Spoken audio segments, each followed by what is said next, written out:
Hi everyone, welcome to channel prepare with Ichchha. Finally हम current affair शुरू कर रहे हैं। बहुत सारे लोग मुझसे काफ़ी टाइम से रिक्वेस्ट कर रहे थे, बट काफ़ी मेहनत कर कर हम आपको प्रोवाइड कर रहे हैं चीज़ों को, इसलिए थोड़ा सा टाइम लगा। We are sorry for that. हम जून से शुरू करेंगे एंड देन आगे के ऑर्डर में बढ़ेंगे। जो भी हमारे पिछले मंथ्स हैं उनको भी कवर किया जाएगा, ठीक है। एंड दूसरी इंपॉर्टेंट चीज़ इज कि ये हमारा वन स्टॉप सोल्यूशन है। इसके अलावा आपको कुछ भी और नहीं देखना है, ठीक है। This is going to be your one stop solution.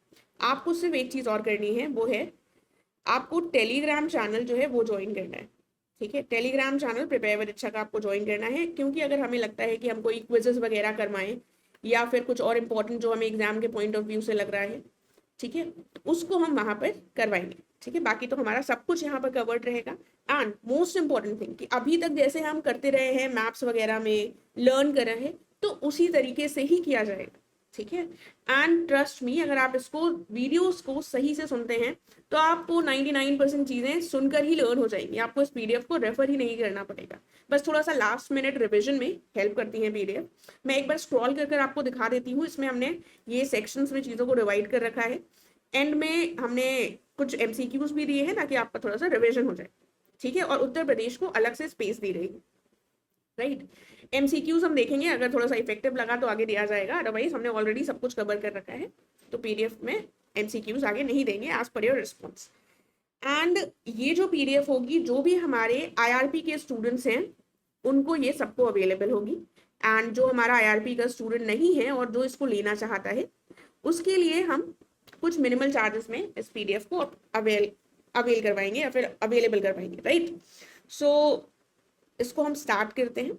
एक बार स्क्रॉल कर कर मैं आपको थोड़ा सा दिखा देती हूँ। इस तरीके से पीडीएफ रहेगी। जो भी इसमें दिया गया है हम उसको मैप्स के थ्रू, ट्रिक्स के थ्रू सब कुछ कवर करेंगे। अगर आपने वीडियोस को सही से सुना है तो आपको साथ में ही लर्न हो जाएगा।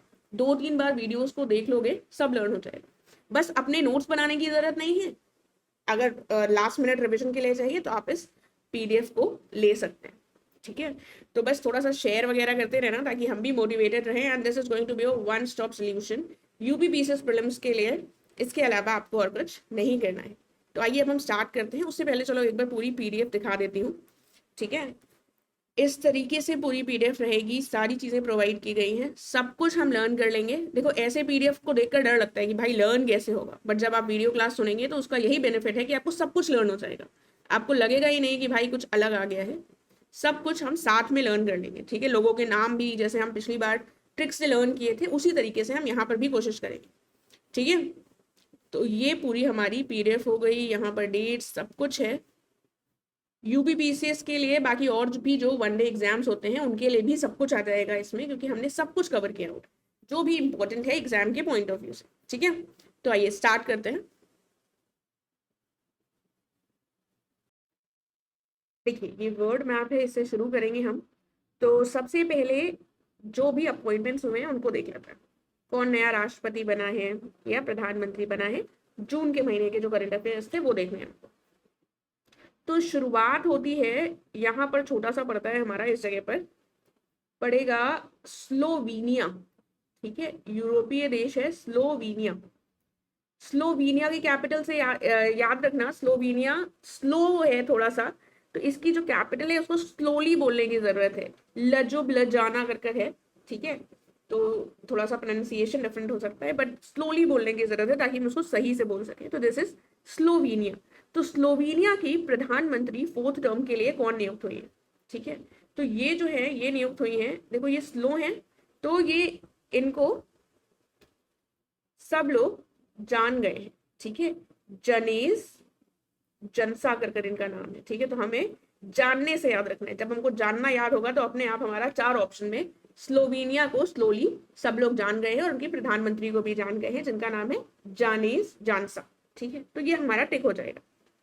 देन आता है हमारा साउथ कोरिया, ठीक है। देखो, साउथ कोरिया जो है ये पड़ता है हमारा इधर, इधर पड़ेगा हमारा साउथ कोरिया। साउथ कोरिया की कैपिटल क्या है? साउथ कोरिया की कैपिटल है सियोल। देखो, कैपिटल्स हम सबकी नहीं डिस्कस करेंगे, कुछ कुछ बीच बीच में करते हुए चलेंगे क्योंकि हमारे लिए हेल्पफुल भी है।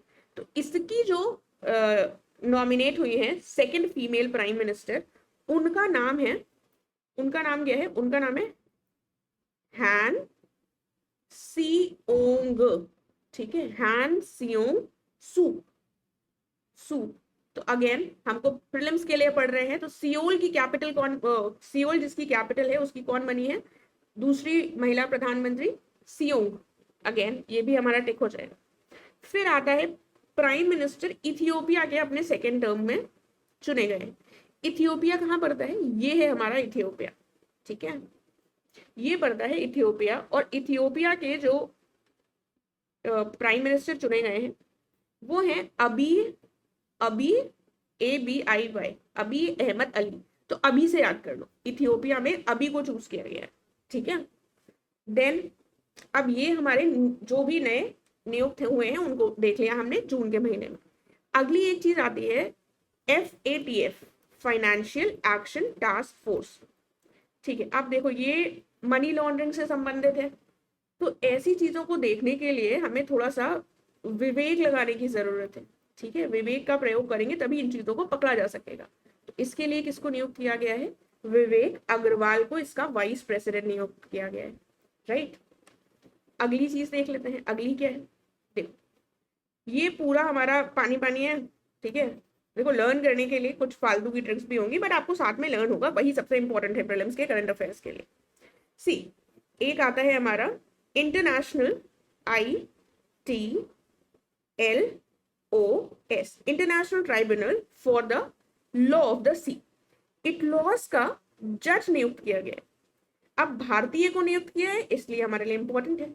और ये जो इटलॉस है ये पूरा पानी पानी में है, तो यहाँ पर जाने के लिए हमको चाहिए होगी, किसकी जरूरत होगी, हमें जरूरत होगी विमान की, ठीक है।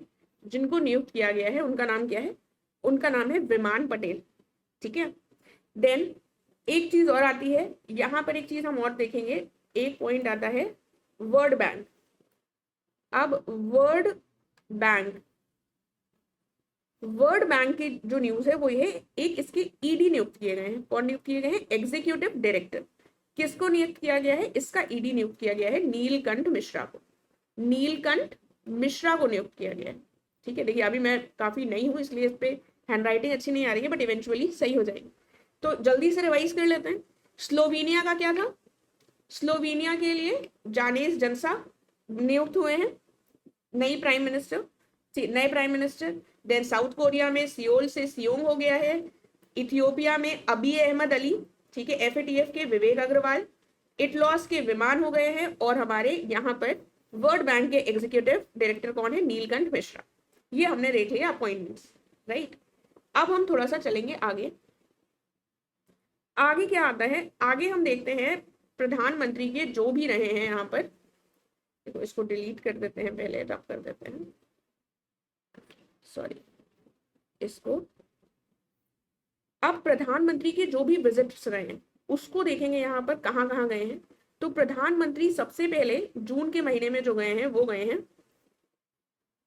सेशेल्स। सेशेल्स कहाँ पड़ता है और सेशेल्स की कैपिटल क्या है, इंडियन ओशन में पड़ता है और सेशेल्स की कैपिटल है विक्टोरिया, ठीक है, विक्टोरिया कैपिटल है। और सेशेल्स में मोदी जी को बुलाया गया था, वहां का 50वां नेशनल डे सेलिब्रेट करने के लिए चीफ गेस्ट के रूप में बुलाया गया था, ठीक है। तो मोदी जी जून के महीने में जाते हैं और महीने कई बार मैच करने के लिए 2024 का जिस हिसाब से पेपर था उस हिसाब से डेट्स भी आ जाती है, ठीक है, इसलिए थोड़ा सा ध्यान से सुनना।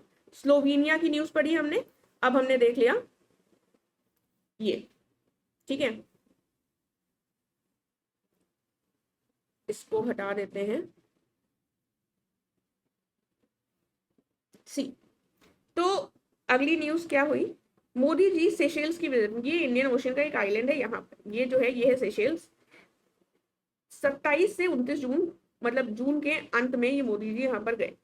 इन्होंने क्या किया, 50वें national day, 50th national day celebrations के लिए इनको इनवाइट किया गया था चीफ गेस्ट के रूप में। और ये जो है ऐसे पहले भारतीय बने 50वें नेशनल डे के लिए, साथ में पहले इंडियन प्राइम मिनिस्टर बने हैं जिन्होंने वहां की नेशनल असेंबली को एड्रेस किया सेशेल्स की, ठीक है। एक ये पॉइंट हो गया।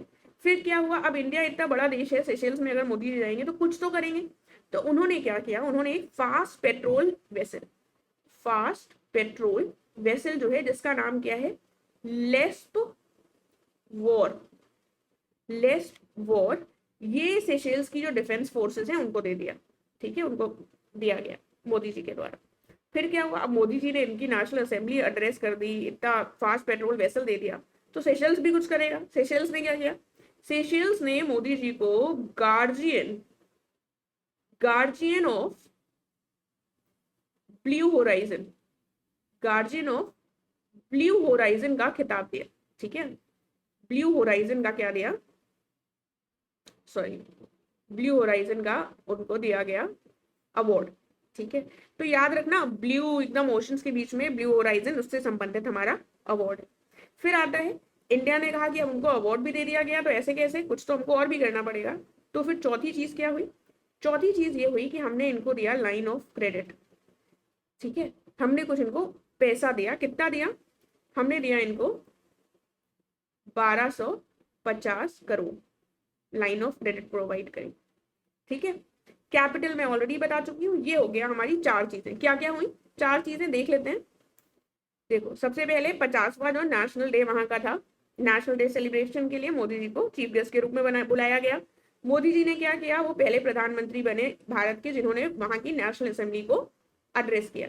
फिर फास्ट पेट्रोल वेसल दिया लेस वॉर कर मोदी जी को गार्जियन ऑफ ब्लू होराइजन का अवार्ड दिया गया। फिर लाइन ऑफ क्रेडिट हमने दी इनको 1250, कुछ 3-4 पॉइंट से 27 से 29 जून के बीच में ये सेशंस गए थे। फिर आता है हमारा G7 समिट। G7 समिट कहां पर हुई, G7 समिट हुई हमारी फ्रांस में, ये पड़ता है हमारा फ्रांस। ठीक है, फ्रांस में जब G7 समिट हुई तो दो चीजें हुई, फ्रांस के साथ भी कुछ डील हुई होगी, वो हुई होगी, और उसी के बाद मोदी जी यहाँ पर, ये पड़ता है इस जगह पर कहीं स्लोवाकिया, क्या सॉरी, इसको थोड़ा सा हम साफ तरीके से लिख सकते हैं, स्लोवाकिया की विजिट करी। ठीक है, ये स्लोवाकिया की जो विजिट हुई मोदी जी की, वो इसी समय पर हुई। ठीक है, अभी हमने स्लोवेनिया की पढ़ी थी प्राइम मिनिस्टर, अब हम यहाँ पर मोदी जी की विजिट स्लोवाकिया पर देख रहे हैं। स्लोवाकिया जो देश है उसकी कैपिटल क्या है, देखो स्लोवेनिया और स्लोवाकिया थोड़ी कंफ्यूजन हो जाएगी, क्योंकि स्लोवेनिया जो है उसमें लजुब जाना करके उसकी कैपिटल है। ठीक है, और स्लोवाकिया की कैपिटल है ब्राटिस्लावा। ठीक है, स्लोवाकिया में कैपिटल होगी ब्राटिस्लावा, और उसकी, देखो अब एक चीज और याद रख लेना, अब अगर ऑप्शन में जानेस जानसा के स्लोवेनिया और स्लोवाकिया दोनों आ जाएंगे तो ऐसे याद रख लेना। देखिए, तो इसको हम याद कैसे रख सकते हैं, यहाँ पर आया हमारा स्लोवाकिया, तो मोदी जी कहीं पर विजिट कर रहे हैं तो वो एक वाकिया हो गया। ठीक है, मोदी जी G7 में गए तो एक वाकिया ये भी रहा कि मोदी जी स्लोवाकिया में गए। ठीक है, और जो हमारा प्राइम मिनिस्टर से संबंधित था वो स्लोवेनिया था, जिनको जानना था। ठीक है, तो ये दो चीजें जून के महीने में हमको याद रखनी है। G7 की जो समिट है, अब फ्रांस में आ जाते हैं वापस। ठीक है, स्लोवाकिया गए, और स्लोवाकिया का ये विजिट करने वाले पहले फर्स्ट इंडियन प्राइम मिनिस्टर है जो स्लोवाकिया गया। ठीक है, तो ये बात याद रखनी है हमको। फिर आ जाते हैं हम वापस फ्रांस में, जहां पर क्या कंडक्ट हुई थी, जहां पर कंडक्ट हुई थी हमारी G7 समिट। ठीक है, अभी हम G7 समिट कहां पर हुई थी ये भी देखेंगे। तो जब फ्रांस में मोदी जी गए तो G7 समिट तो इन्होंने अटेंड करी, साथ में फ्रांस और इंडिया ने मिलकर साइड लाइंस में क्या किया, एक India France innovation road map दिया। क्या दिया, इंडिया फ्रांस का इनोवेशन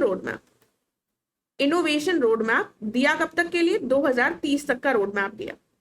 ठीक है, तो जब ये रोड मैप दिया, इसके साथ ही अब हुआ क्या, रोड मैप तो दे दिया, लेकिन अब फ्रांस के साथ रोड मैप दे रहे हैं तो फ्रांस को थोड़ा अपना इनोवेशन भी तो दिखाना पड़ेगा, तो ऐसे याद रखना। इसीलिए भारत इनोवेट्स, ठीक है, भारत इनोवेट्स 2026 ये ऑर्गेनाइज किया गया मोदी जी के द्वारा और जो फ्रेंच प्रेसिडेंट है इमैनुअल मैक्रो के द्वारा। अब ये एक अच्छी चीज है, नाइस चीज है, भारत इनोवेट्स को फ्रांस में वो करना, तो फ्रांस के नाइस में इसको इनॉग्रेट किया गया। ठीक है, तो ये चीज हमको याद रखनी है, भारत इनोवेट्स, और साथ में G7 के साइड लाइन में फ्रांस के साथ दो चीजें हुई, एक इंडिया फ्रांस का ने रोड मैप दिया 2030 का इनोवेशन से संबंधित, और एक चीज हुई कि हमारा एक चीज हमारी क्या हुई कि भारत इनोवेट्स कर कर हमने इनॉग्रेट किया, ठीक है, और नाइस चीज थी, नाइस में हुई, ठीक है। G7 समिट अभी हम आगे डिस्कस करेंगे, उसके मेंबर्स वगैरह भी देखेंगे, तो इसको फिलहाल हम छोड़ देते हैं। इतना हो गया, ये चीजें क्लियर हो गई। अब हम आगे देखेंगे। देखो इसके बाद अब कुछ ऐसी चीजें देखेंगे जो हमारे अग्रीमेंट्स हुए। ब्रह्मोस मिसाइल सब लोगों ने पढ़कर रखा होगा। ब्रह्मोस मिसाइल रशिया और इंडिया के बीच का इनिशिएटिव, ठीक है, जिसमें ब्रह्मपुत्र इंडिया की रिवर का नाम आता है और मोस्कवा किसकी रिवर है, रशिया की। तो इसका अग्रीमेंट फिलीपाइंस के साथ हुआ था पहले। आपने पहले करंट अफेयर्स अगर पढ़ा है तो इसको पढ़ रखा होगा। अभी रिसेंटली जून के महीने में क्या हुआ, ये क्यों करंट अफेयर्स में रहा, तो जो ब्रह्मोस मिसाइल है इसका अगेन दो देश ऐसे हैं साउथ ईस्ट एशिया के जिन्होंने इसके लिए अग्रीमेंट साइन किया है भारत के साथ, ठीक है। तो भारत के साथ वो जो दो देश हैं, फिलीपाइंस पहले हो चुका है, इसी के आजू बाजू दो देश हमारे जो पड़ते हैं वो है इंडोनेशिया और वियतनाम, ठीक है, इंडोनेशिया एंड वियतनाम। इसको पहले हम यहां से हटा देते हैं। यहां पर हमारा पड़ेगा इंडोनेशिया और इधर पड़ेगा हमारा वियतनाम, ठीक है। वियतनाम और इंडोनेशिया के साथ ब्रह्मोस का हुआ है, ये बात ध्यान रख लेना क्योंकि थोड़ा सा इंपॉर्टेंट हो जाता है, ब्रह्मोस मिसाइल अग्रीमेंट। और इंडिया का ओमान के साथ हुआ है CEPA. CEPA is comprehensive economic partnership agreement. Oman कहाँ पड़ता है, तो ओमान पड़ेगा हमारा इस जगह पर, ये जो देश है, ये जो देश है ये है हमारा ओमान, ठीक है। और ओमान की कैपिटल क्या है, मस्कट। इसके साथ comprehensive economic partnership agreement officially force में आ गया। फिर इजराइल का नाम आपको सबको पता है, इजराइल की लोकेशन भी पता है, पूछी भी जा चुकी है, इस जगह पड़ेगा हमारा इजराइल। इजराइल के साथ इंडिया ने क्या किया, जून के महीने में एक अग्रीमेंट साइन किया जो कि समिट थोड़ा सा डिफरेंट टाइप का समिट है, अग्रीमेंट है। पब्लिक सेक्टर जो यूनिट्स है इनकी ऑडिटिंग से संबंधित, इनका क्या होगा, ऑडिट, ठीक है, इनके ऑडिटिंग से संबंधित एक अग्रीमेंट साइन किया इंडिया और इजराइल ने। ओमान के साथ क्या किया, ओमान के साथ हमने किया, ये ओमान है, ओमान के साथ हमने किया है सेपा, CEPA, ठीक है, ये फाइनली फोर्स में आया। और यहां पर जो हमने दो देश अभी मार्क कर रखे हैं, यहां पर एक हमारा इंडोनेशिया पूरा ये, और ये हमारा ऊपर जाकर वियतनाम, जो वियतनाम और इंडोनेशिया इनके साथ ब्रह्मोस मिसाइल का अग्रीमेंट किया, ठीक है। देन उसके बाद भारत का एक पड़ोसी देश है, ये पड़ता है भारत का पड़ोसी देश। कौन है ये भारत का पड़ोसी, ये है नेपाल। नेपाल के साथ हमने क्या किया, नेपाल के साथ हमने एक चीज ये करी कि हमने जो हमारा UPI सिस्टम है, ठीक है, और जो नेपाल का नेशनल पेमेंट इंटरफेस है, नेपाल का NPI सिस्टम है, नेशनल पेमेंट इंटरफेस, ठीक है, तो हमने एक लिंकेज स्थापित कर दिया है दोनों के बीच में ताकि डायरेक्ट ट्रांसफर हो सके पैसे का, ठीक है। तो भारत का अपना UPI और नेपाल का NPI। तो भारत ने कौन से पड़ोसी देश के साथ अभी डायरेक्ट लिंकेज स्थापित किया है इंस्टेंट पेमेंट ट्रांसफर्स के लिए, वो हमारा नेपाल का हो जाएगा, ठीक है। फिर आते हैं हम, फिर से इधर आ जाएंगे साउथ ईस्ट एशिया में, ठीक है। साउथ ईस्ट एशिया में पड़ता है कंबोडिया। अब ये कंबोडिया जो है ये नीचे वाला पड़ेगा, जो हमारा यहाँ पर ये जो देश ये है नीचे वाला, ऊपर वाला लाओस है इसके, ये जो है ये है कंबोडिया। तो कंबोडिया ने क्या किया, कंबोडिया क्यों न्यूज में था, कंबोडिया ने ये किया, सॉरी, कंबोडिया ने क्या किया, कंबोडिया नवी कंट्री बन गया है, ठीक है, जिसने इंटीग्रेट कर लिया है इंडिया के UPI पेमेंट सिस्टम को, ठीक है, नवा देश बन गया। तो नेपाल के साथ तो इन्होंने अपना UPI इंटीग्रेट कर लिया और इसने अपने यहाँ इंटीग्रेट कर दिया है भारत के UPI को। तो ये नेपाल की एक न्यूज याद रखनी है और एक न्यूज याद रखनी है हमको कंबोडिया की, ठीक है। इसके बाद क्या हुआ, एक और बहुत इंपॉर्टेंट चीज आती है हमारा पड़ोसी से ही रिलेटेड। एक हमारा पड़ोसी है यहाँ पर इस्लामाबाद, जो पाकिस्तान, इस्लामाबाद अग्रीमेंट एक बहुत न्यूज में रहा, ठीक है। ये इस्लामाबाद अग्रीमेंट आप लोगों ने थोड़ा बहुत भी अगर न्यूज देखते होगे, ज्यादा नहीं भी फॉलो किए होगे, तो नाम सुने होंगे। ठीक है, ये अग्रीमेंट क्यों हुआ? कुल मिलाकर ये जो अग्रीमेंट है इसको एमओयू भी कहते हैं, मेमोरेंडम ऑफ अंडरस्टैंडिंग। जो इजराइल, यहाँ पर हमारा इजराइल है इस जगह पर, देन ये जो हमारा यूएस है, इन लोगों ने जो मिलकर ईरान पर, ठीक है, ईरान पर अटैक किया है। इससे संबंधित जो विवाद चल रहा है इसको सुलझाने में एक मीडिएटर के रूप में पाकिस्तान ने काम किया। ठीक है, और जो वो अग्रीमेंट निकला था, देखो वर्तमान में क्या चल रहा है उस पर हम बात नहीं करेंगे, जून की न्यूज थी और ये अग्रीमेंट जून में हुआ था। और ये अग्रीमेंट हुआ कब था? अगेन ये अग्रीमेंट मीडिएट पाकिस्तान ने किया था, लेकिन ये हुआ था पेरिस में। ठीक है, ये अग्रीमेंट जो था ये हुआ कब था? ये हुआ था पेरिस में, G7 के समय पर ही। ठीक है, देखो अब थोड़ा सा मैं बता दूं, ये अग्रीमेंट के माध्यम से प्रयास क्या किया गया। सी फरवरी 2026 में चलते हैं। फरवरी 2026 में यूएस ने और इजराइल ने, यूएस प्लस इजराइल ने अपना लॉन्च किया था ईरान की तरफ, ये जो वॉर था उसको स्टार्ट किया। ठीक है, ईरान की तरफ ये वॉर स्टार्ट किया, तो इन्होंने अपने अपने जो ऑपरेशन दिए, ऑपरेशन से उनके अलग अलग नाम रखे। ठीक है, यूएस ने जो शुरू किया इसका नाम था ऑपरेशन एपिक फ्यूरी। ठीक है, एपिक FURY, एपिक फ्यूरी। ठीक है, इजराइल ने इसका क्या नाम दिया? इजराइल ने इसका नाम दिया operation Lions road, operation Lions road. ठीक है, दोनों लोगों ने मिलकर शुरू किया। ईरान ने जब इसका जवाब दिया, तो ईरान की जो जवाबी कार्यवाही थी उसको लॉन्च किया गया था operation true promise, operation true promise 4। ठीक है, तो इस्लामाबाद अग्रीमेंट के माध्यम से जो एपिक फ्यूरी शुरू किया गया था, अब यूएस को ही ज्यादा भाव दिया जाएगा अगर यूएस और इजराइल की बात आएगी, तो उसको रोकने का प्रयास किया गया। ठीक है, एक पीस अग्रीमेंट लाया गया था। 14 पॉइंट थे इस पीस अग्रीमेंट में, ये याद रखना।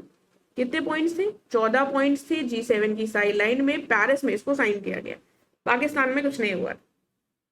और एक 60 डेज की विंडो खोल दी गई कि भाई 60 डेज की विंडो है जिसमें हम अग्रीमेंट करेंगे, और स्ट्रेट ऑफ हॉर्मुज को खोलने की बात की गई थी। और फिर जो हुई वो हम आगे के महीने में कहानी पढ़ेंगे।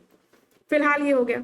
देन आता है हमारा national development bank, sorry national नहीं, new development bank. New development bank का सबने नाम सुना होगा। न्यू डेवलपमेंट बैंक का संबंध किससे है? न्यू डेवलपमेंट बैंक का हमारा संबंध हो जाएगा ब्रिक्स से। ब्रिक्स ने इसको स्थापित किया था। अब न्यू डेवलपमेंट बैंक की अगर स्थापना ब्रिक्स ने की थी तो कब की थी?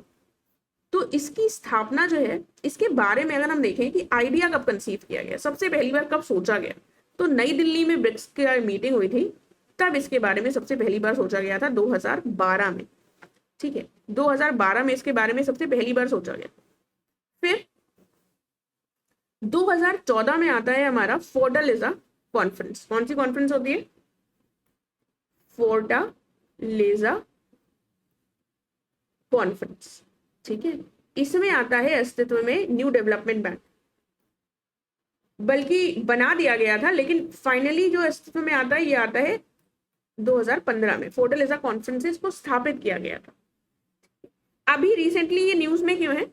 क्योंकि NDB, न्यू डेवलपमेंट बैंक के 10th मेंबर के रूप में कौन जुड़ गया है?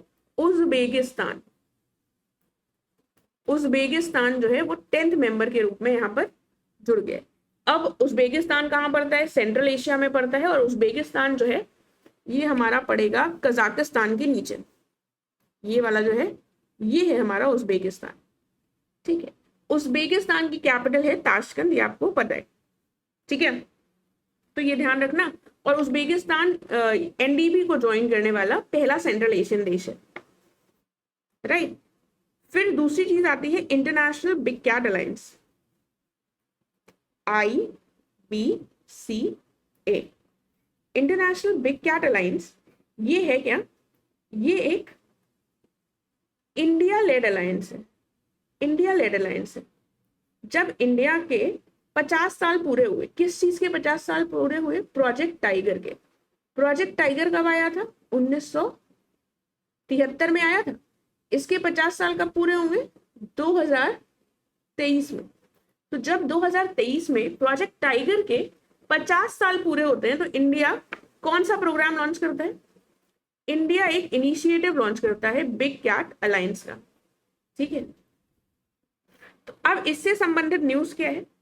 बिग कैट अलायंस को से जुड़ने वाला 27th मेंबर, IBCA से जुड़ने वाला 27th मेंबर देश कौन सा है? 27 भारत का पड़ोसी बांग्लादेश। ठीक है, तो ऐसे याद रख लेना, स्पेलिंग थोड़ी गलत हो गई है, ऐसे याद रख लेना। बिग कैट की बात हो रही है तो बी से, और ये बांग्लादेश 27वां देश है, थोड़ा सा ये पॉइंट ध्यान रखने वाला है।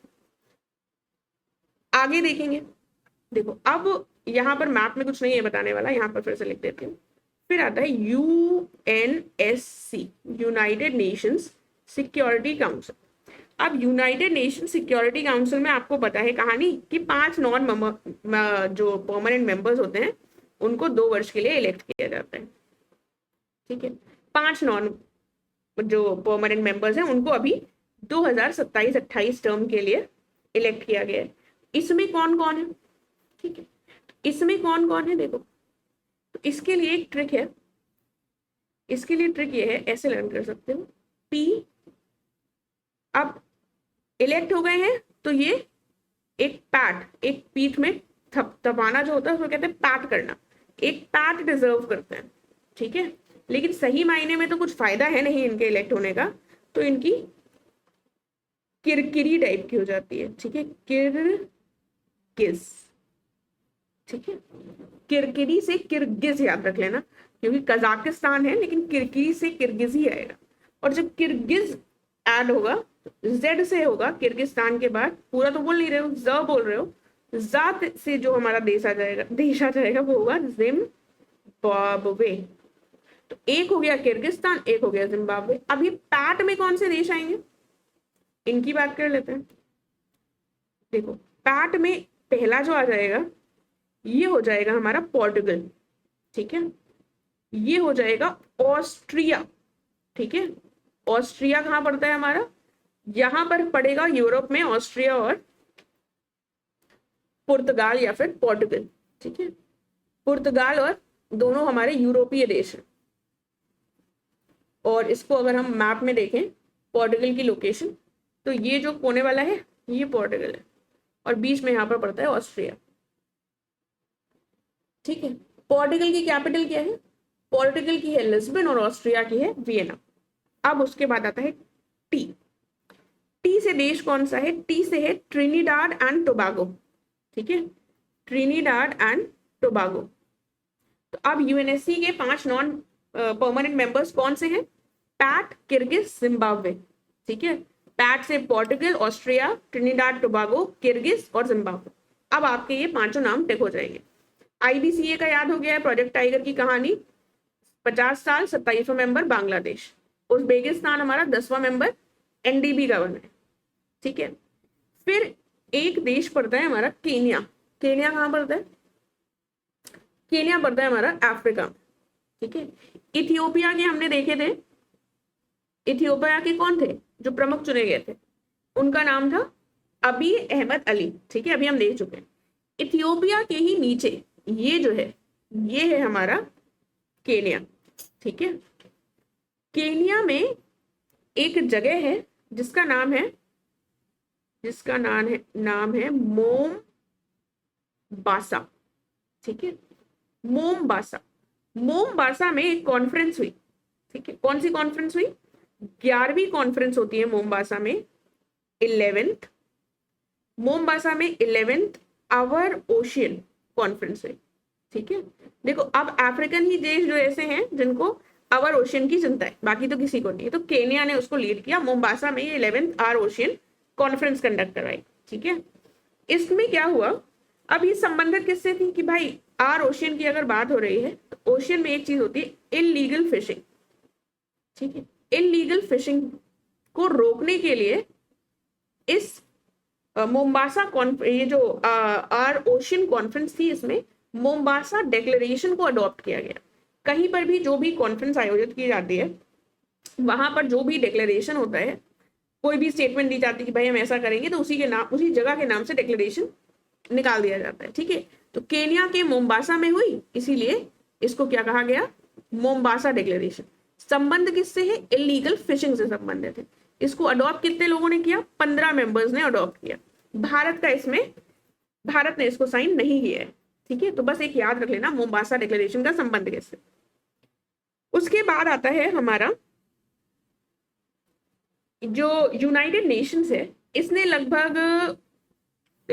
लगभग 2.5 मिलियन का, अब कितना है ऐसे स्टेटमेंट्स नहीं देते हैं, बस थोड़ा सा इस पॉइंट को सुन लो। यूनाइटेड नेशंस जो हमारे रिलीफ और वर्क्स एजेंसी है, इसके लिए भारत ने 2.5 मिलियन असिस्टेंस अनाउंस किया। किसके लिए किया 2.5 million assistance, United Nations relief and works agency के तहत, जो यहां पर पड़ता है हमारा इजराइल के, सॉरी यहां पर पड़ता है इजराइल के बगल में पैलेस्टीनियन जो रिफ्यूजीज हैं उनके लिए, तो पैलेस्टीनियन रिफ्यूजीज के लिए ये डिक्लेयर किया गया। देन एक हमने यूएनएससी तो देख लिया, अब एक चीज हम और देखेंगे यहाँ पर आता है UNGA, United Nations general assembly. देखो जनरल असेंबली में सभी मेंबर्स होते हैं, कुछ इसका खास इंपॉर्टेंस तो रहती नहीं, बस मीटिंग्स पे मीटिंग्स चलती रहती है, होती है कि नहीं। तो एक तरीके से ये कह सकते हैं कि ये खाली बैठा रहता है, कोई इनके पास काम नहीं है, बस मीटिंग्स बुलाते हैं। इसका जो हेड चुना गया है वो चुना गया है खलीलुर, किसको चुना गया है, खलीलुर रहमान को। ठीक है, तो ये हमें खाली रहने से यूएनजीए का याद आ जाएगा। और ये जो है खलीलुर रहमान किस देश के हैं, ये है बांग्लादेश के। इससे पहले बांग्लादेश की क्या न्यूज पड़ी है, इससे पहले बांग्लादेश की हमने ये न्यूज पढ़ी है कि आईबीसीए में का 27वां सदस्य बन गया है। ठीक है, और ये यूएनजीए के जो प्रेसिडेंट चुने गए हैं खलीलुर रहमान, ये 81st है, 81st प्रेसिडेंट है। ठीक है, 81st सेशन के प्रेसिडेंट हो गए। ठीक है, ये हो गया। फिर और देख लेते हैं थोड़ा। देखिए सोशल मीडिया के रेगुलेशन से संबंधित भी न्यूज चलती रहती है कि बच्चों को सोशल मीडिया देखना है नहीं देखना है। तो सोशल मीडिया का जो रेगुलेशन है, इससे संबंधित कुछ देश न्यूज में थे जिन्होंने अपने यहाँ बैन लगा दिया। उसमें एक देश कौन सा है, एक देश है यूके, जो यहाँ पड़ेगा। ठीक है, देखो यहाँ पर स्टार बना देते हैं या फिर इसका कलर चेंज कर देते हैं तो हमको याद रहेगा, ब्लू कर देते हैं। ठीक है, एक हो गया हमारा ये यूके। फिर हमारा पड़ता है यहाँ पर मलेशिया। ठीक है, मलेशिया पड़ता है, और ये है ऑस्ट्रेलिया। तो ये जो हमारी 3 जगहें हैं, ये संबंधित किससे हैं, यहाँ पर सोशल मीडिया पर रेगुलेशन लगाया गया है या फिर सोशल मीडिया बैन कर दिया गया है छोटे बच्चे जो 16 साल से कम है उनके लिए। 3 जगहें हैं, मैप से याद रखना, सोशल मीडिया से रेगुलेशन वाली, एक यूके, एक मलेशिया और एक हमारा ऑस्ट्रेलिया। ठीक है, देन एक आता है, अब ब्लू ही कर लें, चलो ग्रीन कर लेते हैं, ग्रीन कलर से करते हैं इसको, थोड़ा सा इंटरेस्टिंग हो जाएगा। यहां पर पड़ता है हमारा वेनेजुएला। ठीक है, वेनेजुएला न्यूज में था, थोड़ा सा याद करो, हमने कई बार डिस्कस भी किया है अपनी क्लासेस में। वेनेजुएला का एक ऑपरेशन था, ऑपरेशन एब्सोल्यूट रिजॉल्व, जिसके माध्यम से जो वहां के प्रेसिडेंट थे निकोलस मदुरो, उनको उठा लिया गया था। जनवरी का ये ऑपरेशन था। ठीक है, तो अभी क्या हुआ, वेनेजुएला की जो स्थिति है वो सही नहीं चल रही है। वेनेजुएला के जो राष्ट्रपति थे वो उठा लिए गए, इतनी ज्यादा वहां पर गरीबी, भुखमरी जैसी सब समस्याएं हैं। और उसके बाद वहां पर आ जाता है अर्थक्वेक। वेनेजुएला में जब अर्थक्वेक आता है तो भारत, जो काफी दूर है वेनेजुएला से, यहाँ पर है, बट स्टिल हम हमेशा की तरह दोस्ती का हाथ बढ़ाते हैं और सहायता भेजते हैं। तो वेनेजुएला को जो हमने सहायता भेजी वो भी किसी ऑपरेशन के तहत भेजी होगी। उस ऑपरेशन का नाम था ऑपरेशन एमएस टैड। ठीक है, ऑपरेशन एमएस टैड। ये जो ऑपरेशन एमएस टैड है, ये ह्यूमैनिटेरियन असिस्टेंस था भारत का वेनेजुएला। एमएस स्टार्ट जो शब्द है, देखो ऐसे क्वेश्चंस आते हैं। अब ऑपरेशन एमएस स्टार्ट सबको पता होगा। ऑपरेशन एमएस स्टार्ट जो शब्द है ये है स्पेनिश भाषा का शब्द। कौन सी भाषा का शब्द है ये? स्पेनिश भाषा का शब्द है और इसका मतलब है फ्रेंडशिप। ठीक है, भारत जो है वो ग्लोबल साउथ का लीडर बनने का प्रयास करता है, तो उस दिशा में ये बहुत ही इंपॉर्टेंट कदम हो जाता है। इसके साथ ये भी याद रखना कि अगर हमने एमएस स्टार्ट ऑपरेशन स्टार्ट किया तो हमने किया क्या इसमें? एमएस स्टार्ट का मतलब फ्रेंडशिप हो गया। दो चीजें यहां पर हमको ध्यान रखनी है। सबसे पहले तो हमने 2 एयरक्राफ्ट भेजे, C-17 ग्लोब मास्टर एयरक्राफ्ट भेजे। ठीक है, इसके अलावा आपने पिछले साल के करंट अफेयर्स पढ़े थे तो पोर्टेबल हॉस्पिटल्स पढ़े थे, याद आया? कुछ पोर्टेबल हॉस्पिटल्स, ठीक है, क्यूब वाले जो हॉस्पिटल्स थे भी इनको भेजा। तो ऑपरेशन एमएस स्टार्ट के तहत भारत के द्वारा ये 2-3 चीजें की गई, 2 चीजें की गई बेसिकली। चलो फिर देखो इसको एक बार रिवाइज कर लेते हैं। यूएनएससी के मेंबर्स कौन थे? यूएनएससी के मेंबर्स हमारे पैट, पुर्तगाल, Austria, Trinidad Tobago, Kyrgyzstan, Zimbabwe. UNGA में खलीलुर रहमान, ठीक है, बांग्लादेश के हैं ये इंपॉर्टेंट पॉइंट हो गया। देन आईबीसीए, और ये हम ऑलरेडी देख चुके हैं। मोम्बासा डिक्लेरेशन जो है हमारा केन्या में हुआ था, 11th आर ओशियन जो कॉन्फ्रेंस थी उसके तहत इलीगल फिशिंग से संबंधित है। और सोशल मीडिया का रेगुलेशन हमने ये 3 जगह देख लिया है, यूके, मलेशिया और ऑस्ट्रेलिया। और ये हमने ऑपरेशन एमएस स्टार्ट देख लिया। 2.5 मिलियन हमने असिस्टेंस दिया कुल मिलाकर पैलेस्टीनियन रेफ्यूजीज को। एक इनिशिएटिव है हमारा, एक इनिशिएटिव है। क्या इनिशिएटिव है वो देखते हैं। इसको कलर चेंज कर लेते हैं ताकि आप लोगों को दिखाई देता रहे, लाल ही कर लेते हैं, ठीक है। चलो, तो एक इनिशिएटिव है जिसका नाम है PACS silica, PACS silica initiative, ठीक है।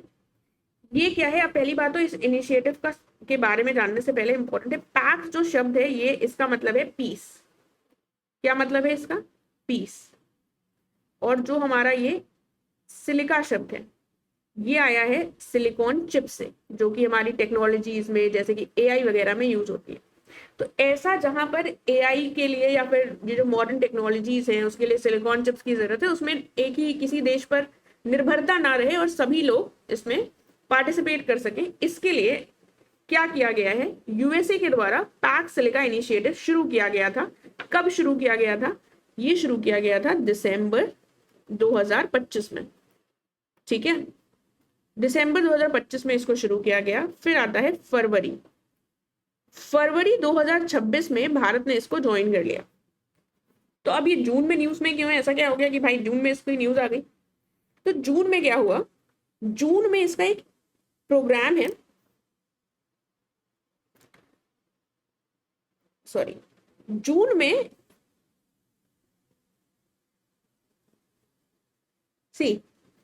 जून में एक सेफ एआई अपॉर्चुनिटीज कर जॉइंट स्टेटमेंट जारी किया गया एआई से संबंधित। जून 2026 में क्या किया गया?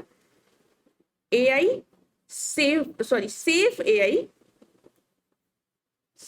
एआई अपॉर्चुनिटीज कर एक जॉइंट स्टेटमेंट साइन किया गया, जिसको इंडिया ने भी किया और टोटल कुल मिलाकर 35 देशों ने किया, ठीक है। तो अगर ऐसा स्टेटमेंट में कोई क्वेश्चन आता है पैक्स सिलिका इनिशिएटिव, तो आपको पता होना चाहिए कि भाई ये यूएसए ने शुरू किया था, किस चीज से संबंधित था? पीस और टेक्नोलॉजी, सिलिकॉन चिप्स, ठीक है। तो थोड़ा सा याद कर रख पाओगे। फिर आगे आते हैं। अब हम एक बार फिर से चलेंगे फ्रांस में, ठीक है। ये था हमारा फ्रांस, और फ्रांस में चलकर हम फिर से क्या देखेंगे? G7। देखो फ्रांस के लिए यहां पर हम बात करते हैं। चलिए, तो हम देख रहे थे हमारी G7 समिट। तो G7 समिट हमारा कहाँ हुई थी? ये हुई थी हमारी फ्रांस में, ठीक है।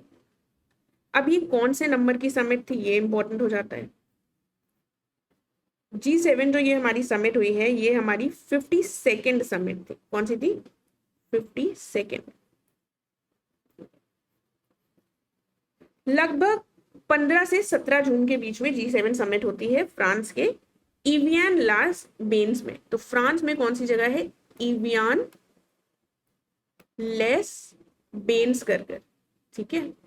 अब G7 की बात हो रही है तो थोड़ा सा देख लें कि G7 में कौन कौन से देश हैं, क्या कहानी रही है G7 की। G का मतलब होता है ग्रुप, ठीक है।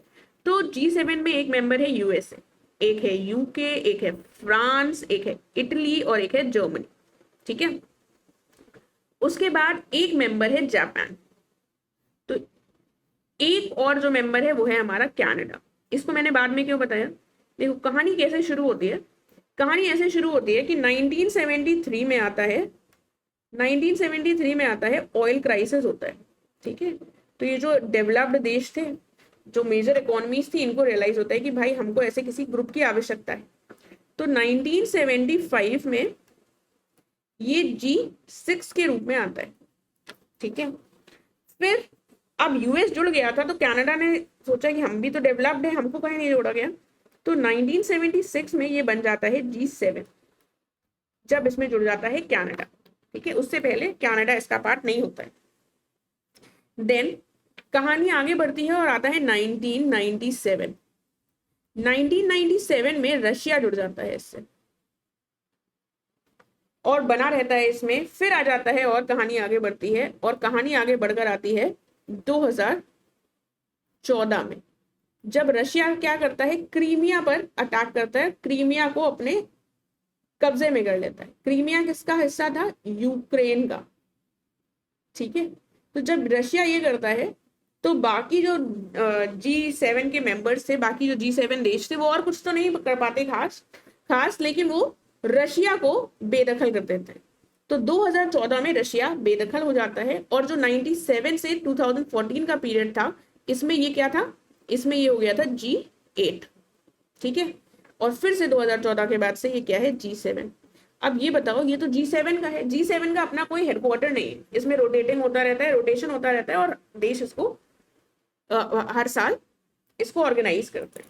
अब इसमें भारत का क्यों बुलाते हैं? तो कुछ इसमें ऑब्जर्वर देश हैं जिनको हमेशा ही बुला लिया जाता है, ठीक है। स्पेलिंग गलत हो गया यहाँ पर। तो ऑब्जर्वर देश के रूप में भारत को अभी तक 13-14 बार बुलाया जा चुका है। इस बार भारत को 7वीं बार लगातार बुलाया गया है ऑब्जर्वर नेशन के रूप, ठीक है, कॉन्जिक्यूटिव ईयर। अब एक चीज हम यहाँ पर रिवाइज कर लेते हैं। G7 की समिट 52वीं थी, ये हमने देख लिया है, और ये इवियान वाली जगह में हुई थी। अभी हमने G7 की समिट की साइडलाइंस में दो चीजें देखी थी। एक चीज क्या देखी थी? एक चीज हमने देखी थी इंडिया और फ्रांस का इनोवेशन रोड मैप, जो कि 2030 तक के लिए दिया गया था, और भारत इनोवेट्स कर कर ऑर्गेनाइज किया गया था। और ये अच्छी बात थी, इसलिए कहां पर इसको ऑर्गेनाइज किया गया था? नाइस में, फ्रांस की जो जगह नाइस है। इसके अलावा हमने एक और G7 की साइडलाइंस पर एक चीज और देखी थी, याद करो क्या? वो था हमारा इस्लामाबाद अग्रीमेंट, ठीक है। इस्लामाबाद MOU या फिर अग्रीमेंट, जो कि लड़ाई रोकने के लिए लाया गया था, ईरान और इजराइल US वाले, ठीक है। देन ये हो गया हमारा। फिर आता है बॉन क्लाइमेट कॉन्फ्रेंस। अब ये सब थोड़ा सा हम आगे बढ़ाएंगे। जर्मनी में क्या होगी? बॉन क्लाइमेट कॉन्फ्रेंस जो है ये जर्मनी में आयोजित की जाएगी। ये वाला जो आगे वाला है ये जर्मनी है, ठीक है। ये जर्मनी है यूरोप में। बॉन क्लाइमेट कॉन्फ्रेंस का 64th सेशन जो हुआ है UNFCC के तहत, UNFCCC के तहत, ठीक है। तो ये बॉन जर्मनी में ही हुआ है और इसमें और कुछ ऐसा खास नहीं है। फिर COP31 का जो वेन्यू डिसाइड हुआ है, UNFCCC का जो वेन्यू डिसाइड हुआ है, मीटिंग नवंबर 2026 में होगी, ठीक है। तो इसका वेन्यू क्या है? इसका वेन्यू है हमारा टर्की, अंताल्या टर्की, ठीक है। तो ये जो बड़ा सा देश है ये है हमारा टर्की, अंताल्या टर्की में क्या होगा? UNFCCC की नवंबर में जो COP31 होगा, कॉन्फ्रेंस ऑफ पार्टीज, वो वहां पर होगी।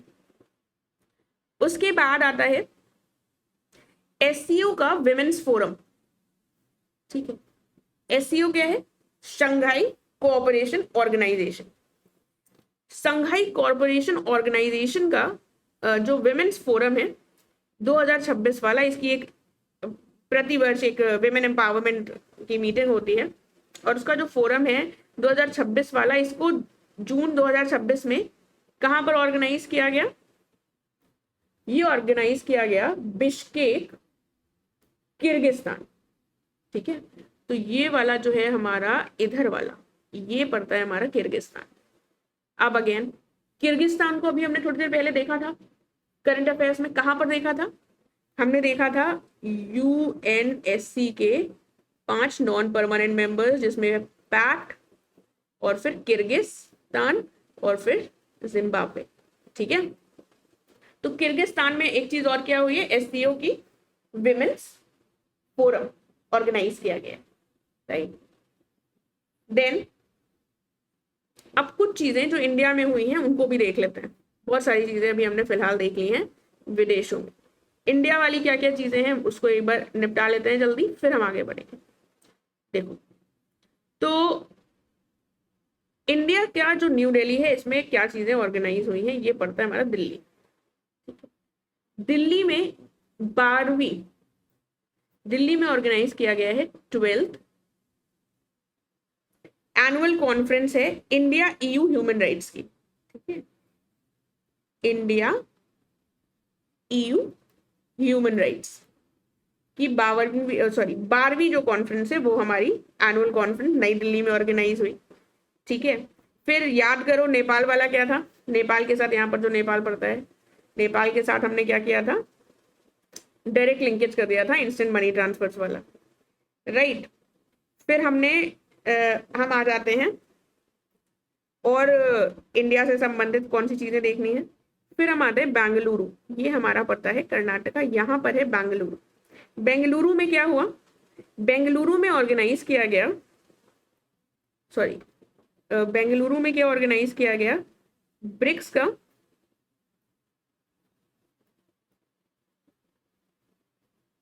ब्रिक्स की हेड ऑफ स्पेस एजेंसीज की मीटिंग। तो ब्रिक्स जो ऑर्गेनाइजेशन है इसकी हेड ऑफ स्पेस एजेंसीज की जो मीटिंग है उसको बेंगलुरु में ऑर्गेनाइज किया गया।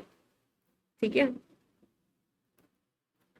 थोड़ा सा गड़बड़ लिख रहा है क्योंकि पहली बार ऐसे ट्राई कर रही हूँ, तो उसको थोड़ा सा अवॉइड कीजिएगा, बाकी आपको चीजें लर्न हो रही होंगी आई होप। देन ये देख लिया, फिर ब्रिक्स की कई सारी मीटिंग्स अलग अलग हुई हैं, वो देख लेते हैं। एक तो हेड ऑफ स्पेस एजेंसीज की मीटिंग हमारी बेंगलुरु में हुई। फिर आता है ओडिशा, ये ओडिशा में पड़ता है पुरी। तो ब्रिक्स की डिजास्टर रिस्क, देखो ओडिशा में डिजास्टर से संबंधित बहुत काम हुआ है, तो याद रखना disaster risk reduction, disaster risk reduction से संबंधित जो ब्रिक्स की मीटिंग हुई है ये भी हमारी ब्रिक्स की ही मीटिंग है। ठीक है, तो जहां पर भी ब्रिक्स बी लिख दूं समझ जाना ब्रिक्स की मीटिंग है, ये हमारी हुई है पुरी में। ठीक है, और ये वाली हमारी बेंगलुरु की थी नीचे वाली। एक और मीटिंग हुई है, ये पड़ता है हमारा उत्तर प्रदेश, वैसे तो हम उत्तर प्रदेश को देखेंगे बट यहाँ पर है हमारा आगरा। ठीक है, थोड़ा बहुत ऊपर नीचे चलेगा, ये है हमारा आगरा। आगरा में हमने क्या ऑर्गेनाइज किया ब्रिक्स का, हमने ऑर्गेनाइज किया एमएसएमई फोरम।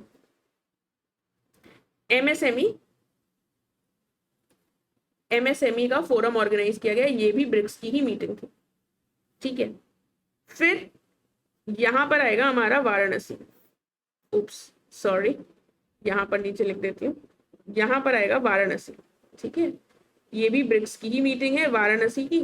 इसमें क्या हुआ, यहां पर एक कल्चर वर्किंग ग्रुप की मीटिंग ऑर्गेनाइज की गई, किसकी, कल्चर। अब वाराणसी का संबंध कल्चर से है तो कल्चर वर्किंग ग्रुप की मीटिंग वाराणसी में ऑर्गेनाइज की गई। फिर आता है यहाँ पर दिल्ली के बगल में गुरुग्राम। ठीक है, यहाँ पर आएगा हमारा गुरुग्राम। गुरुग्राम में ब्रिक्स की कौन सी मीटिंग अटेंड की गई, अरेंज की गई, गुरुग्राम में की गई एनर्जी मिनिस्टर्स की। गुरुग्राम में सब नौकरी करने वाले हैं, सबके पास बहुत एनर्जी है। ठीक है, अब सब जगह ऑर्गेनाइज की जा रही है तो दिल्ली को कैसे छोड़ सकते हैं। ठीक है, तो दिल्ली में एक तो हमारी 12वीं इंडिया ईयू का जो मीटिंग हुई है वो थी, एनुअल कॉन्फ्रेंस हुई है ह्यूमन राइट्स पर, एक वो हो गई, और दूसरी एक ब्रिक्स की मीटिंग भी दिल्ली में हो गई। अब ये वाली जो ब्रिक्स की मीटिंग है दिल्ली में वो कौन सी है, अर्बनाइजेशन फोरम। ठीक है, अब कैपिटल है तो कोई मीटिंग तो इनको भी अरेंज करवानी है, तो ये अर्बनाइजेशन फोरम दिल्ली में हो गया। फिर आता है अब एग्रीकल्चर मिनिस्टर्स की मीटिंग। तो अब उसको पूरी दुनिया में कहा, पूरे देश में कहाँ करवाएंगे, वो करवाएंगे एकदम अनोखी जगह, इंदौर में। ठीक है, इसको करवाया गया इंदौर में एग्रीकल्चर मिनिस्टर्स की मीटिंग। ये भी हमारी ब्रिक्स की ही मीटिंग चल रही है, ये एग्रीकल्चर मिनिस्टर से संबंधित मीटिंग्स है। अभी हम पहले जो भी हमारी ब्रिक्स की मीटिंग्स हैं उनको रिवाइज कर लेते हैं। एक हो गई ब्रिक्स की हेड ऑफ स्पेस एजेंसीज की जो मीटिंग हुई है, ये कहाँ पर हुई है, स्पेस एजेंसीज वगैरह बेंगलुरु में। ठीक है, फिर कौन सी हुई, डिजास्टर रिस्क रिडक्शन की जो ब्रिक्स की मीटिंग हुई वो पुरी में हुई। ओडिशा ने सबसे अच्छा काम किया इसलिए हमने वहां ऑर्गेनाइज किया। फिर हम आ गए यूपी में, दो ब्रिक्स की मीटिंग हुई, एक हुई आगरा में एमएसएमई से संबंधित, ठीक है, और एक हुई वाराणसी में कल्चर ग्रुप से संबंधित। देन फिर हम गुरुग्राम चलते हैं, गुरुग्राम में किस चीज से संबंधित मीटिंग हुई, एनर्जी मिनिस्टर्स की मीटिंग हुई। और दिल्ली में किस चीज की मीटिंग हुई, अर्बनाइजेशन फोरम। फिर हम आ जाएंगे इंदौर, इंदौर में एग्रीकल्चरल मिनिस्टर्स की मीटिंग हुई। तो ये हमने पूरा देख लिया ब्रिक्स की कहाँ कहाँ पर मीटिंग। दिल्ली में एक चीज हम और देख चुके थे कि भाई इंडिया और ईयू के बीच में ये जो ह्यूमन राइट से संबंधित मीटिंग हुई है। ठीक है, ये सारा हमने देख लिया। उसके बाद गुजरात में अभी तक हमने कुछ नहीं देखा, तो गुजरात का जो अहमदाबाद है, गुजरात में क्या है, अहमदाबाद, यहां पर एक मीटिंग होती है, एक सैपलिंग कर SAPLING। ये सैपलिंग क्या है, एक डायलॉग है, south Asian policy leadership for improved nutrition and growth. ठीक है, south Asian policy leadership for improved nutrition and growth. तो अहमदाबाद के गुजरात में ये सैपलिंग डायलॉग होता है कुल मिलाकर जून के महीने में, जिसको जो हमारे यूनियन मिनिस्टर हैं चिराग पासवान, उनके द्वारा शुरू किया गया। और इसको ऑर्गेनाइज किया गया था दो लोगों के द्वारा। एक तो अब न्यूट्रिशन से संबंधित है, तो याद रखना ये न्यूट्रिशन कोई बच्चों या वैसा वाली कोई मिनिस्ट्री नहीं है, ये है मिनिस्ट्री ऑफ फूड प्रोसेसिंग। ठीक है, ministry of food processing industries, ministry of food processing industries plus world bank, इन दोनों ने मिलकर अहमदाबाद में सैपलिंग जो है उसको ऑर्गेनाइज किया। देन ये ब्रिक्स की जो मीटिंग्स थी वो हमने देख ली हैं, कौन सी कहां पर ऑर्गेनाइज हुई। एससीओ वाला हम ऊपर ही देख चुके हैं, बिश्केक किर्गिस्तान में। फिर हम आते हैं, थोड़ा कुछ चीजें अलग से पढ़ लेते हैं। एक आता है हमारा NITI Aayog, national institution for transforming India. इसकी स्थापना कब हुई थी बताओ जरा, 1 जनवरी 2015 को हुई थी। किसको रिप्लेस किया था ये सब तो पता ही होगा, प्लानिंग कमीशन को रिप्लेस कर नीति आयोग 2015 में स्थापित हुआ था। रिसेंटली इसको रिकॉन्स्टिट्यूट किया गया है। रिकॉन्स्टिट्यूशन का मतलब क्या होगा कि थोड़ा सा फेरबदल किया गया है। इसका जो फोकस था वो कुछ नए क्षेत्रों में, जो हेल्थ टेक्नोलॉजी से संबंधित जो नए क्षेत्र हैं उस पर डाल दिया गया। ठीक है, तो इसके जो मेंबर्स हैं वो न्यूली अपॉइंटेड जो मेंबर्स हैं उनको देख लेते हैं। चेयरमैन तो इनके कौन होते हैं, प्राइम मिनिस्टर। तो नीति आयोग के चेयरपर्सन कौन होते हैं, जो चेयरपर्सन होगा वो हमारे प्राइम मिनिस्टर होंगे। ठीक है, उसके बाद जो इसका सीईओ है, जो नई सीईओ बनी है वो है निधि छिब्बर। ठीक है, निधि छिब्बर इसकी नई सीईओ छिब्बर, याद कर लेना। ठीक है, ताकि हमें टिक हो जाए कुल मिलाकर। उसके बाद वाइस चेयरपर्सन कौन नियुक्त हुए हैं, वाइस चेयरपर्सन, वाइस चेयरपर्सन हमारे अशोक लाहिरी, अशोक लाहिरी। तो छिब्बर सीईओ हैं और लाहिरी हमारे चेयरपर्सन हो गए। अब कुछ इसके फुल टाइम मेंबर्स को जो न्यूली इलेक्ट किया गया है, फुल टाइम मेंबर्स, उनका नाम भी देख लेते हैं। फुल टाइम मेंबर्स में एक राजीव गौबा है। ठीक है, राजीव गौबा। देन इसके अलावा प्रोफेसर गोवर्धन दास हैं, एक गौबा है एक गोवर्धन दास है। ठीक है, देन उसके अलावा है प्रोफेसर BR राजू, गौबा गोवर्धन राजू। देखिए मैं लर्न करने के हिसाब से बता रही हूँ, BR राजू नाम है। देन है प्रोफेसर अभय करंदीकर, राजू करंदीकर। ठीक है। देन उसके बाद जो 5वें मेंबर हैं वो है श्री डॉक्टर एल श्रीनिवासन। श्रीनिवासन। तो 5 जो मेंबर्स हैं, गौबा गोवर्धन, राजू और करंदीकर और श्रीनिवासन। गौबा गोवर्धन, राजू, करंदीकर और श्रीनिवासन, ये 5 मेंबर्स हैं। ऐसे करोगे 2-3 बार बोलोगे तो लर्न हो जाएगा। ठीक है। फिर एक सिंपल सा पॉइंट है कि भाई आर्टिकल 21 में जो है ये हमारा पूछे जाने की संभावना कम है, बट सुन लीजिए कि टाइमली इमरजेंसी मेडिकल केयर भी हमारे फंडामेंटल राइट में आता है। इसको आप मेंस में यूज कर सकते हैं। फिर एक NEVA यानी कि नेशनल ई विधान एप्लीकेशन जो है, इसको अभी रिसेंटली कौन से राज्य ने अडॉप्ट किया है? वेस्ट बंगाल ने। आप समझ लो कि वेस्ट बंगाल में अब बीजेपी की सरकार आई है, तो उन्होंने ये ई विधान एप्लीकेशन यानी कि पेपरलेस जो लेजिस्लेटिव जो प्रोसीडिंग्स होती हैं उसके लिए इन्होंने अडॉप्ट किया है। फिर कुछ और जो अपॉइंटमेंट्स हैं वो देख लेते हैं। ये जो अपॉइंटमेंट्स हैं इसको देख लो। अब राघव चड्ढा का नाम आप सब लोगों ने सुना होगा। राघव चड्ढा आपसे कहां पर चले गए हैं? बीजेपी में। इनका ऐसा कह सकते हैं कि भाई अब ये राज्यसभा के सदस्य तो बन गए हैं बीजेपी की तरफ से, तो इनको चेयरमैन बनाया गया है एक कमिटी का। ठीक है। तो चेयरमैन किसका बनाया गया है? Rajya Sabha committee on petitions. ठीक है। तो ये जो पिटिशंस थी वो आपके मेंबर के ऊपर नहीं रूप में नहीं ले पा रहे थे। अब ये पहले ये आपने इनके वीडियोस देखे होंगे, बहुत शिकायत कर रहे थे, बीजेपी के अगेंस्ट बोलते थे। तो अब देखना, तो वो बीजेपी के मेंबर होकर अब उनकी पिटिशंस ले रहे हैं। ठीक है। तो मतलब कुल मिलाकर याद रखने के लिए है राघव चड्ढा मेंबर किसके अध्यक्ष बने हैं? चेयरमैन बने हैं राज्यसभा कमेटी ऑन पिटिशंस। दूसरा आता है लोखंडे प्रशांत सीतारमन। अब सीबीएसई बोर्ड के होंगे आप में से कई सारे लोग, बहुत ज्यादा न्यूज में भी चल रहा था CBSE, central board of secondary education. इसका चेयरमैन किसको बनाया गया है? इसका चेयरमैन बनाया गया है लोखंडे प्रशांत सीतारमन। ठीक है। तो लोखंडे प्रशांत सीतारमन किसके चेयरमैन बने हैं? सीबीएसई के। उसके बाद एक और पॉइंट है वो हम यहाँ पर मिस कर रहे हैं, पटना हाई कोर्ट के चीफ जस्टिस, क्योंकि ये यूपीपीसीएस से रिलेटेड ही है। जिनका यूपीपीसीएस नहीं बिहार का एग्जाम है तो याद रख सकता है कि पटना हाई कोर्ट के चीफ जस्टिस मीनाक्षी मदन राय को बनाया गया। अदरवाइज यूपीपीसीएस वालों के लिए पॉइंट इंपॉर्टेंट नहीं है। देन कर्नाटका में रिजाइन कर दिया था, यहाँ पर ही चलते हैं, मैप में चलते हैं। चलो, ये है कर्नाटका। बेंगलुरु में कौन सी मीटिंग हुई थी? हेड ऑफ स्पेस एजेंसीज की, ब्रिक्स की मीटिंग हुई थी। ठीक है। तो कर्नाटका में क्या हुआ? कर्नाटका में DK शिवा कुमार, क्या नाम था उनका? DK शिवा कुमार, इनको नियुक्त किया गया नया मुख्यमंत्री। किसने रिजाइन कर दिया था? जो कांग्रेस के DK शिवा कुमार को नया मुख्यमंत्री नियुक्त किया गया। तो ये किया गया था सिद्धारमैया के रेजिग्नेशन के बाद। सिद्धारमैया ने किया और शिवा कुमार जो थे वो बन गए। कहीं कहीं पर मई जून के महीने में नए स्पीकर्स बनाए गए हैं लेजिस्लेटिव असेंबली के, तो उनका हम यहाँ पर नाम देख लेंगे। ठीक है। इसको पहले हम कलर चेंज करते हैं ताकि थोड़ा सा इंटरेस्टिंग बना रहे। ठीक है।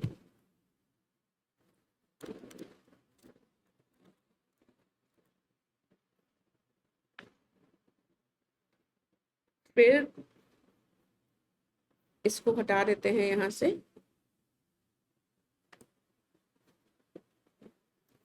तो सबसे पहले केरला का देखेंगे। ये है हमारा केरला। ठीक है।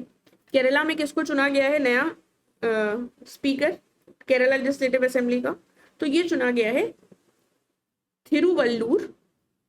थिरुवल्लूर राधाकृष्णन। ठीक है। थिरुवल्लूर राधाकृष्णन का चुना गया है केरला का। वेस्ट बंगाल में किसको चुना गया है? वेस्ट बंगाल में चुना गया है रविंद्र बोस को। रविंद्रनाथ टैगोर नहीं है, रविंद्र बोस है। ठीक है। ये यहाँ की लेजिस्लेटिव असेंबली के स्पीकर है। फिर आ जाता है हमारा तमिलनाडु। तमिलनाडु के कौन है? तमिलनाडु के हैं के प्रभाकर। ठीक है। फिर असम चलते हैं हम। असम का नया कौन बना है लेजिस्लेटिव असेंबली का स्पीकर? रंजीत कुमार दास। और पुडुचेरी के प्रोटेम स्पीकर बनाए गए थे यहाँ पर मार्क कर देते हैं पुडुचेरी। पुडुचेरी का किसको बनाया गया था? पुडुचेरी का बनाया गया था अनबलागन, ठीक है, अनबलागन। अब जल्दी से ये स्पीकर जो है उनको रिवाइज कर लेते हैं।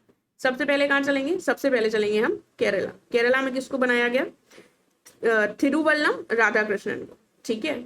फिर हम चलेंगे वेस्ट बंगाल। वेस्ट बंगाल में किसको बनाया गया? रविंद्र बोस को। उसके बाद तमिलनाडु। तमिलनाडु में किसको बनाया गया? के प्रभाकर को। किसको बनाया गया? के प्रभाकर को। असम में बनाया गया रंजीत कुमार दास को, ठीक है। और पुडुचेरी का जो प्रोटेम स्पीकर है वो बनाया गया अनबलागन, ठीक है। तो ऐसे करके थोड़ा सा नाम एक दो बार सुन लोगे, याद हो जाएगा। एक चीज और हुई, दिल्ली में तो बहुत सारी चीजें होती हैं, ये देख लिया, ब्रिक्स की अर्बनाइजेशन फोरम हुआ, इंडिया ईयू का ह्यूमन राइट्स का 12वां कॉन्फ्रेंस हुआ। एक चीज और हुई, ठीक है, इलेक्शन कमीशन ऑफ इंडिया जो है, तीसरी चीज क्या हुई? इलेक्शन कमीशन ऑफ इंडिया, इसने ऑर्गेनाइज किया ECI counsellor conference. ECI counsellor कर एक कॉन्फ्रेंस इन्होंने ऑर्गेनाइज करी न्यू दिल्ली में। तो न्यू दिल्ली की 3 चीजें हमने देख ली, ठीक है। और इसके साथ ही हुआ गया, इलेक्शन कमीशन ऑफ इंडिया का जो India international institute of democracy and election management है, इसने 15 साल जो है वो कंप्लीट कर लिया। और वो है कहाँ? ईसीआई का जो ये इंस्टीट्यूट है, ईसीआई का IIDEM, ठीक है, इतना नाम लर्न करने की जरूरत नहीं है। मतलब IIDEM is India international institute of democracy and election management. इसने 15 साल कंप्लीट कर लिए हैं। तो ये होगा कहाँ? ये है हमारा दिल्ली में। बस इस पॉइंट को याद रख लेना, ठीक है। फिर एक और पॉइंट आता है, हम चलेंगे राजस्थान, जयपुर राजस्थान। अभी हमने राजस्थान की कोई भी न्यूज नहीं पढ़ी है। एक चीज अब हम पढ़ेंगे जयपुर राजस्थान की। क्या होता है? जयपुर राजस्थान में ऑर्गेनाइज किया गया है, जयपुर राजस्थान में क्या ऑर्गेनाइज किया गया है? 11वीं national e governance conference, 11th national e governance conference, ठीक है। नेशनल ई गवर्नेंस की कॉन्फ्रेंस कहां पर ऑर्गेनाइज की गई है? जयपुर में। देन एक चीज याद रखिएगा, ये जो भी है इसको चाहे तो आप लोग इसका स्क्रीनशॉट ले सकते हैं अगर आपको चीजें समझ में आ रही है हैंडराइटिंग के साथ, क्योंकि ऐसा लिखा हुआ आपको नहीं मिलेगा, आपको पीडीएफ मिलेगी, ठीक है। चाहो तो पीडीएफ में लेकर फिर वीडियोस को दोबारा सुन सकते हो, तो it will be easy. Otherwise ऐसे ही सुनकर लर्न कर सकते हो, क्योंकि प्रीलिम्स में सबसे बड़ा फायदा ये है कि हमको टिक करना है, सही आंसर हमारी आंखों के सामने होता है, राइट। चल फिर हम आगे देखेंगे। देखो, एक जो न्यूज है, हम सब लोग उससे अफेक्ट हुए थे, टेलीग्राम का बैन, ठीक है। टेलीग्राम बैन किया गया था।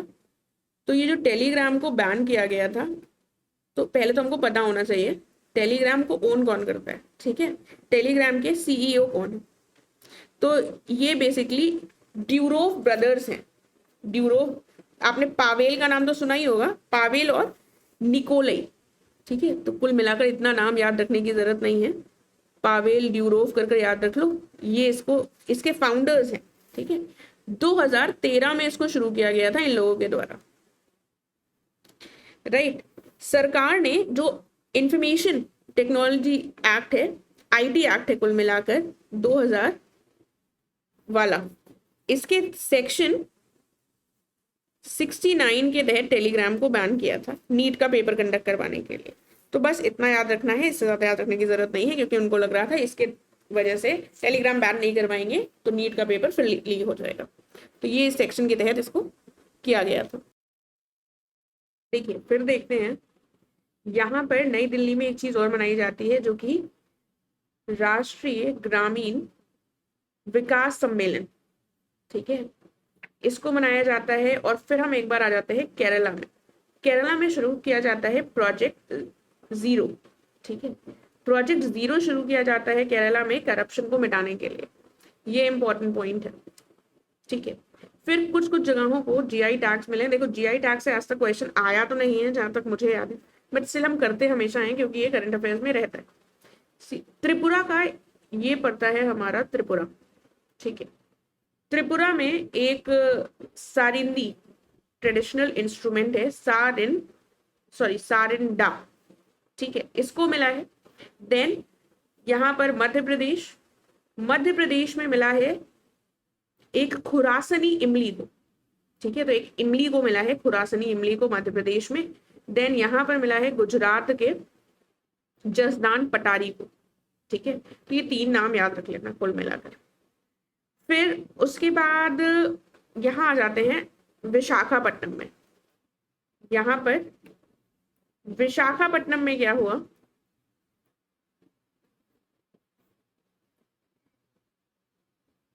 यहाँ पर लॉन्च किया गया मिशन सामा। ठीक है, मिशन साम या फिर सामा कह सकते हैं, Vista red balloon private limited के द्वारा। ठीक है, ये बेसिकली एक स्ट्रेटोस्फेरिक सुपर प्रेशर बलून इन्होंने निर्मित किया था और ये 25 किलोमीटर तक गया था। ये भारत इसमें 5वां स्थान रखता है। ठीक है, इस कैपेबिलिटी को प्राप्त करने वाला। तो बस ये ध्यान रखना, मिशन सामा के अंतर्गत Vista red balloon private limited के द्वारा इसको लॉन्च किया गया था। उसके बाद यहाँ चलते हैं उदयपुर। ठीक है, यहाँ पर जो पड़ता है हमारा उदयपुर एयरपोर्ट, इसमें क्या हुआ, उदयपुर के एयरपोर्ट में भारत का पहला first ever satellite aided landing, satellite के माध्यम से लैंडिंग करवाई गई। ये उदयपुर में करवाया गया। देखो, उदयपुर में सब अमीर अमीर शादी करते हैं, तो याद रखना उन्हीं के लिए हम इतनी सैटेलाइट के इस्तेमाल से लैंडिंग करवाते हैं। इसरो और एयरपोर्ट अथॉरिटी ऑफ इंडिया ने मिलकर ये किया उदयपुर एयरपोर्ट। ठीक है, उसके बाद फिर से हम आ गए मध्य प्रदेश में। इस बार मध्य प्रदेश की न्यूज क्या है, भोपाल से संबंधित है। इससे पहले मध्य प्रदेश की हमने जीआई टैग में देखा था, जसदान पटारी तो गुजरात का था, खुरासनी इमली थी, और सारिंदा कहाँ का था, त्रिपुरा का इंस्ट्रूमेंट। ठीक है, तो भोपाल में क्या हुआ, भारत का पहला एल्गी ट्री जो है वो इनॉग्रेट किया गया। खास बात यह है कि लगभग 1.5 टन जो कार्बन डाइऑक्साइड है इसको एनुअली एब्जॉर्ब कर सकता है। एल्गी ट्री भोपाल में किया गया। एल्गी ट्री कहां पर इनॉग्रेट किया गया, भोपाल में। एल्गी ट्री भोपाल में हो गया। उसके बाद आ जाते हैं उड़ीसा में। यहाँ पर जो पड़ता है आईआईटी भुवनेश्वर। आईआईटी भुवनेश्वर ने क्या किया, इन्होंने एक आर्सन सेफ, एक कुल मिलाकर जो आर्सेनिक कंटामिनेशन होता है पानी में उसको कम करने के लिए एक तरीके का पोर्टेबल डिवाइस जो है वो लॉन्च किया। देखो, नाम में ही आर्सन आ रहा है, आर्सन सेफ, तो वो आर्सेनिक के कंटामिनेशन को कम कर रहा है। और किया किसने, आईआईटी भुवनेश्वर। देन उसके बाद कलपक्कम तमिलनाडु में देख लेते हैं। ये आ गया हमारा कलपक्कम तमिलनाडु। इसमें क्या हुआ, यहां पर न्यूक्लियर पावर्ड हाइड्रोजन प्लांट को इनॉग्रेट किया गया। ठीक है, जो कि एक न्यूक्लियर पावर्ड हाइड्रोजन प्लांट है, तो ये इंपॉर्टेंट हो जाता है, nuclear powered hydrogen plant. Then फिर से हम चलते हैं राजस्थान में। राजस्थान का एयरपोर्ट तो हमने देख लिया। एक जयपुर की न्यूज हम और पढ़ेंगे, जयपुर की न्यूज, राजस्थान में जयपुर की एक न्यूज ये है कि यहाँ पर एक लेड डिटेक्शन सिस्टम को डेवलप किया गया है, हैवी मेटल कंटामिनेशन से संबंधित जयपुर में डेवलप किया गया है। ठीक है, तो एक तरफ आईआईटी भुवनेश्वर ने यहाँ पर आर्सन सेव किया, ओडिशा के आईआईटी भुवनेश्वर ने, और जयपुर में एक लेड के कंटामिनेशन से संबंधित आई, दोनों कोनों में एक चीजें हुई। ठीक है, देन उसके बाद क्या हुआ, गुजरात में ही, ये तो हमारा राजस्थान का था। अब गुजरात की न्यूज पढ़ लेते हैं। गुजरात में क्या न्यूज आई, गुजरात में इनॉग्रेट किया गया बैटरी एनर्जी स्टोरेज सिस्टम। ठीक है, battery energy storage system, BESS, battery energy storage system, BESS Khavda, इसको इनॉग्रेट किया गया यहाँ पर। ये पॉइंट ध्यान रख लेना। फिर एक शान कंजर्वेशन बॉडी, ये पड़ता है हमारा लद्दाख। यहाँ पर SHAN, शान कंजर्वेशन बॉडी, जो लद्दाख के लेफ्टिनेंट गवर्नर हैं, उन्होंने इसको अप्रूव किया। अब शान क्या है, it is snow leopard and high altitude nature institution, snow leopard and high altitude nature institution. ठीक है, तो रीसेंट सेंसस के हिसाब से इंडिया में स्नो लेपर्ड्स की संख्या बहुत ज्यादा है, इसमें जो 50% है वो यहीं पर पाए जाते हैं। तो ये शान कंजर्वेशन बॉडी का संबंध कहाँ से है? लद्दाख से। उसके बाद फिर से एक उड़ीसा की न्यूज आ जाती है। उड़ीसा में क्या है? ओडिशा का लखनपुर झारसुगुडा, यहाँ पर मोदी जी ने फाउंडेशन किसका ले किया? यहाँ पर मोदी जी ने फाउंडेशन ले किया पहले commercial coal to ammonium nitrate project की, coal to ammonium nitrate project का फाउंडेशन ले किया गया था मोदी जी के द्वारा। जगह कौन सी है? लखनपुर। ठीक है, देखो इंपॉर्टेंट हो जाता है ये, झारसुगुड़ा, लखनपुर और झारसुगुड़ा ओडिशा। ठीक है, देन फिर से एक बार राजस्थान में चलेंगे। राजस्थान की क्या न्यूज आ जाती है? राजस्थान में जो मुकुंदरा और गारागोला वैलीज है, यहीं पर भारत का पहला 8 lane wildlife underground transit tunnel बनाया जा रहा है। ठीक है, कुल मिलाकर जो मुकुंदरा हिल्स टाइगर रिजर्व है वहीं पर बनाया जा रहा है। ठीक है, जो मुकुंदरा हिल्स टाइगर रिजर्व है, यहाँ पर भारत का पहला 8 lane wildlife underground transit tunnel जो है वो बनाया जा रहा है। ठीक है, तो अभी हम इसको सबको एक बार जल्दी से रिवाइज कर लेते हैं। ठीक है, सबसे पहले हम चलते हैं यहाँ पर,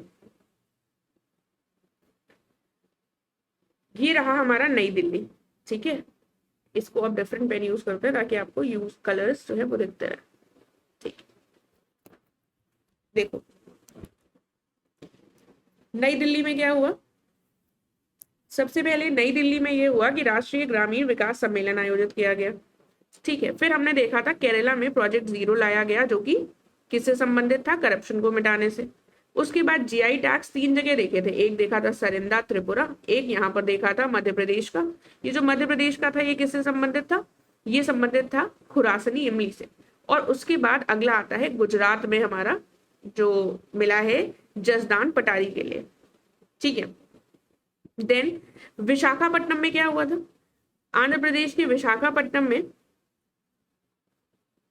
मिशन साम के अंतर्गत या सामा के अंतर्गत Vista red balloon private limited के द्वारा लॉन्च किया गया एक इंडिजिनस यानी कि अपने ही देश में निर्मित स्ट्रेटोस्फेरिक सुपर प्रेशर बलून। ठीक है, उसके बाद आता है उदयपुर का एयरपोर्ट। उदयपुर में ही सबसे अमीर लोग आते हैं, तो इसरो और एएआई यानी कि एयरपोर्ट अथॉरिटी ऑफ इंडिया ने मिलकर क्या किया? पहली सैटेलाइट एडेड लैंडिंग करी। ठीक है, एलगी ट्री कहाँ थी? भोपाल में एलगी ट्री, जो कि लगभग 1.5 टन CO2 को एब्जॉर्ब कर ली। आर्सन सेफ कहाँ से संबंधित था? आईआईटी भुवनेश्वर से, आर्सेनिक के कंटेमिनेशन को कम करने से संबंधित था। उसके बाद ये आता है कलपक्कम। कलपक्कम में क्या हुआ था? कलपक्कम में न्यूक्लियर पावर प्लांट जो है वो hydrogen plant, nuclear powered hydrogen plant को लॉन्च किया गया। ठीक है, देन उसके बाद कौन सी न्यूज आई? जयपुर आ गए फिर हम। ठीक है, फिर हमने जयपुर में क्या देखा कि यहाँ पर लेड डिटेक्शन सिस्टम, जो कंटामिनेशन हो जाता है पानी में, वो लेड डिटेक्शन सिस्टम जयपुर में था, और ये यहाँ पर आर्सन सेफ आईआईटी भुवनेश्वर का था। आगे बढ़ते हैं, लद्दाख में शांत snow leopard and high altitude nature institution की यहाँ पर बात की गई है, क्योंकि 50% से ज्यादा जो भारत में स्नो लेपर्ड्स है वो यहीं पर पाए जाते हैं। पहला commercial coal to ammonium nitrate project कहाँ पर लॉन्च किया गया? ये लॉन्च किया गया लखनपुर झारसुगुड़ा ओडिशा में। किसके द्वारा लॉन्च किया गया? मोदी जी के द्वारा, तो अपने आप में इंपॉर्टेंट हो जाता है। मुकुंदरा टाइगर जो रिजर्व है, मुकुंदरा हिल्स टाइगर रिजर्व, इसमें क्या किया जा रहा है? 8 लेन की एक wild life underground transit tunnel बनाया जा रहा है। मुकुंदरा कहाँ है? राजस्थान में। तो राजस्थान की ये 3 न्यूज थी, गुजरात की एक न्यूज और बच रही है यहाँ पर। गुजरात की न्यूज ये थी कि भाई गुजरात में BESS खावड़ा, ठीक है, यानी कि हमारा बैटरी एनर्जी स्टोरेज सिस्टम जो है उसको इनॉग्रेट किया गया। ठीक है, ये हमने सारी न्यूज इसकी देख ली। अब हम थोड़ा सा आगे और बढ़ते हैं। ठीक है, देखो अब चंडीगढ़ यूनिवर्सिटी, जो चंडीगढ़ यूनिवर्सिटी है यहाँ पर, इसको एक बार चलो इसी से रहने देते हैं। चंडीगढ़ यूनिवर्सिटी, चंडीगढ़ यूनिवर्सिटी में क्या हुआ? इन्होंने कोलैबोरेट किया है इंटेल इंडिया के साथ। किसके साथ कोलैबोरेट किया? इंटेल इंडिया के साथ इन्होंने कोलैबोरेट किया और स्टैब्लिश किया है देश का पहला फर्स्ट एआई डेटा लैब। तो चंडीगढ़ यूनिवर्सिटी ने इंटेल के साथ मिलकर क्या किया है, पहला एआई डेटा लैब स्टैब्लिश किया है। अपने आप में इंपॉर्टेंट हो जाता है क्योंकि भारत का पहला है। ठीक है, तो ये बेसिकली इसलिए पहला है क्योंकि प्राइवेट यूनिवर्सिटी के अंदर है। ठीक है, चंडीगढ़ यूनिवर्सिटी प्राइवेट यूनिवर्सिटी है, तो ये इसलिए इंपॉर्टेंट है। देन उसके बाद एक न्यूज आती है आईआईटी मद्रास की। देखो कलपक्कम में तो हमने न्यूक्लियर पावर्ड हाइड्रोजन प्लांट देख लिया था, अब तमिलनाडु के ही आईआईटी मद्रास में क्या होता है, यहां पर आईआईटी मद्रास में एंकर एटलस, ठीक है, atlas is atlas of neurochemical characterisation of the human brain stem. ठीक है, तो ये एंकर का कुल मिलाकर फुल फॉर्म है। तो ये दुनिया का सबसे ज्यादा डिटेल्ड 3D डिजिटल मैपिंग होगा ह्यूमन के दिमाग का। तो मद्रास ने क्या किया, मद्रास ने आईआईटी मद्रास ने डिजिटल मैपिंग कर दी। किसकी मैपिंग कर दी, ह्यूमन के दिमाग की। आईआईटी भुवनेश्वर क्या कर रहा था, आईआईटी भुवनेश्वर कंटामिनेशन से बता रहा था आर्सेनिक के, और आईआईटी मद्रास ने दिमाग की ब्रेनिंग में के लिए खोज करती है। तो अपने आप में इंपॉर्टेंट पॉइंट हो जाता है। उसके बाद ये हमने देख लिया, फिर हम आ जाते हैं कुछ एक दो पॉइंट और करेंगे, फिर हम उसको देखेंगे। देखो पंजाब में क्या हुआ, पंजाब की गवर्नमेंट, देखो चंडीगढ़ यूनिवर्सिटी तो स्मार्ट हो गई भाई, इंटेल के साथ मिलकर एआई डेटा लैब खोल दिए ये। पंजाब में क्या हुआ, पंजाब में एक इंपॉर्टेंट न्यूज ये बाहर आई कि भाई सेंट्रल गवर्नमेंट ने 1400 करोड़ का एक रिवाइवल शुरू किया है प्रोजेक्ट का, जो कि 100 साल पुराना है। अपने आप में 100 साल पुराना प्रोजेक्ट है रेलवे से संबंधित। ठीक है, तो एक तरफ तो चंडीगढ़ जो है इतना स्मार्ट हो गया है कि एआई डेटा लैब बना रहा है, वही दूसरी तरफ पंजाब की ये हाल है कि 100 साल पुराना प्रोजेक्ट जो है वो रिवाइव हुआ। देन फिर न्यूज आती है पालघर महाराष्ट्र, महाराष्ट्र के भी हमने कोई न्यूज नहीं पढ़ी, तो यहाँ पर ये पड़ता है पालघर।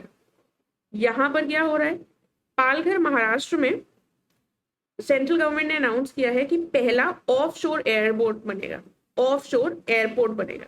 ठीक है, तो पालघर महाराष्ट्र में जो कोंकण रीजन वाला क्षेत्र है वहां पर पहला ऑफशोर एयरपोर्ट बनेगा। फिर अब एयरपोर्ट की बात आई तो इन एयरपोर्ट में इंडिया के बिजीएस्ट एयरपोर्ट्स की अगर हम बात करें, सबसे बिजी एयरपोर्ट कौन सा है, गेस करना होगा, तो हमारा आईजीआई इंदिरा गांधी एयरपोर्ट जो कि दिल्ली में है। दूसरा कौन सा है, केम्पेगौड़ा जो कि बेंगलुरु में। ठीक है, तो इंडिया के बिजीएस्ट एयरपोर्ट्स की लिस्ट में फर्स्ट और सेकंड पोजीशन ये होगा। लद्दाख की एक न्यूज और है, लद्दाख में एक तो शान हो गया इंस्टीट्यूशन, दूसरा एक न्यूज है फोटूला पास से संबंधित। फोटूला, पहले भी ये पॉइंट याद रखो प्रीलिम्स के पॉइंट ऑफ व्यू से, फोटूला पास कहाँ है, लद्दाख में। तो फोटूला पास में हो क्या रहा है, यहाँ पर सैंक्शन हुआ है लगभग 2000 करोड़, 2.65 किलोमीटर का एक टनल बनेगा फोटूला पास के थ्रू। ठीक है, लद्दाख में, तो ये पॉइंट याद रखना है, 2.65 किलोमीटर। फिर मिनिस्ट्री ऑफ सिविल एविएशन ने क्या किया है कि भाई टीयर, अब भारत में इतना ज्यादा एयरपोर्ट्स बिजी हैं तो बहुत लोग ट्रैवल कर रहे हैं इसका मतलब, तो मिनिस्ट्री ऑफ सिविल एविएशन ने कहा है कि जो टीयर 2 और टीयर 3 सिटीज हैं इनको लिंक करते हैं, इनको ग्लोबल एग्जिट के हब्स बनाते हैं। ठीक है, तो उसमें सबसे पहला जो रूट होगा जो कनेक्ट करेगा वो होगा हमारा वाराणसी से दिल्ली। ठीक है, ये वाला जो रूट होगा, ये ग्लोबल एग्जिट हब बनाने के लिए जो डेवलप किया जा रहा है उसमें ये होगा वाराणसी टू न्यू दिल्ली। एयर इंडिया का इसमें मेन रोल है। देन न्यू दिल्ली की एक और न्यूज है, यहाँ पर न्यू दिल्ली की एक न्यूज ये है कि यहाँ पर वन नेशन वन एक्सपो को ऑर्गेनाइज किया गया, one nation one expo new Delhi में ऑर्गेनाइज किया गया। आंध्र प्रदेश की विशाखापट्टनम की न्यूज पढ़ी थी, अब एक न्यूज पढ़ेंगे हम कुर्नूल की। आंध्र प्रदेश के कुर्नूल की न्यूज ये है कि यहाँ पर पहला फुली प्राइवेटाइज्ड गोल्ड माइन जो है उसकी शुरुआत की गई और इसको लॉन्च किया गया था वहां के चीफ मिनिस्टर चंद्रबाबू नायडू के द्वारा। तो कुर्नूल में, इसका नाम है, कुर्नूल में जो ये पहली प्राइवेटाइज्ड गोल्ड माइन है इसका नाम क्या है, इसका नाम है जोन्ना गिरी। ठीक है, जोन्ना गिरी गोल्ड माइन। देन इसको एक बार रिवाइज कर लेते हैं, फिर आगे बढ़ते हैं। ठीक है, तो सबसे पहले चंडीगढ़ यूनिवर्सिटी वाला पॉइंट हम ऑलरेडी देख चुके हैं कि इंटेल के साथ मिलकर पहली प्राइवेट यूनिवर्सिटी है एआई डेटा लैब डेवलप कर दिए थे। उसके बाद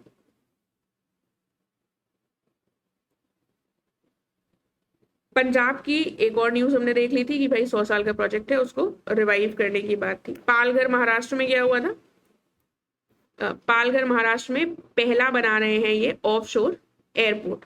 ठीक है, पालघर महाराष्ट्र में पहला एयरपोर्ट बना रहे हैं, ऑफशोर एयरपोर्ट। और बिजिएस्ट एयरपोर्ट्स में दिल्ली का है आईजीआई, फिर बेंगलुरु का केम्पेगौड़ा।